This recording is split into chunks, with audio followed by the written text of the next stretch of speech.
संसद में वक्फ बिल को लेकर घमासान जारी है। 12 बजे ही बिल पेश किया जा चुका है और दोनों ही तरफ से वार पलटवार का दौर संसद के अंदर जारी है। ऐसे में all India Muslim personal law board के प्रवक्ता का बड़ा बयान सामने आया है। जी हाँ, नमस्कार, नेक्स्ट 9 न्यूज पर आपका बहुत बहुत स्वागत है।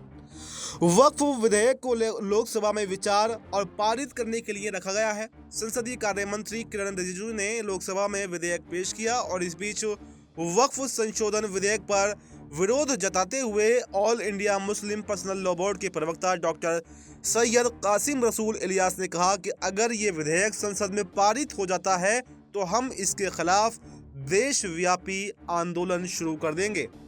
All India Muslim personal law board के प्रवक्ता ने आगे कहा कि अगर ये विधेयक संसद में पारित हो जाता है तो ये हमारे लिए जंग की शुरुआत होगी। हमें हल्के में ना लिया जाए।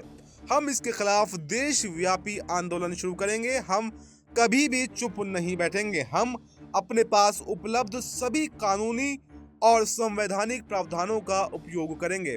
जब तक प्रस्तावित संशोधन वापस नहीं लिए जाते, हम शांतिपूर्ण आंदोलन चलाएंगे।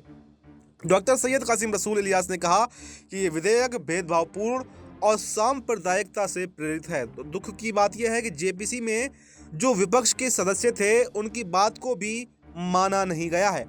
All India Muslim personal law board ने वक्फ संशोधन विधेयक पर कड़ा विरोध जताते हुए कहा कि ये वक्फ संपत्तियों के लिए लाभकारी होने की बजाय नुकसानदेह होगा।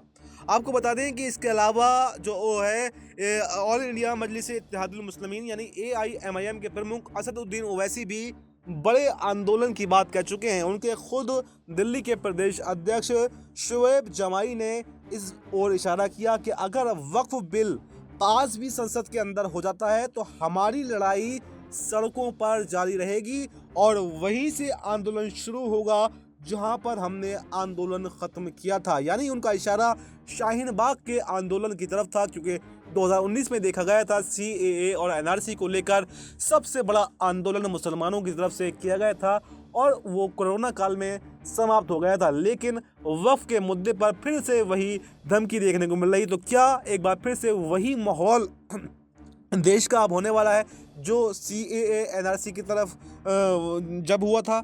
और अगर ऐसा होता है तो इसकी जिम्मेदारी आखिर किसकी होगी?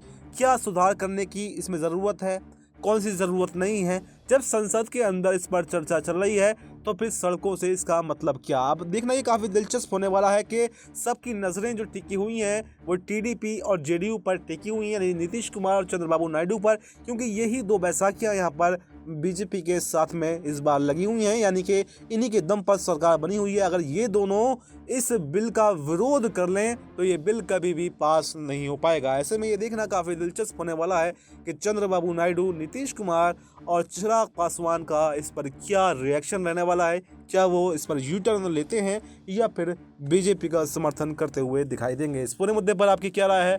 कमेंट बॉक्स में अपनी राय ज़रूर दें और बाकी देश दुनिया से जुड़ी तमाम बड़ी जानकारी के लिए देखते रहें नेक्स्ट 9 न्यूज़।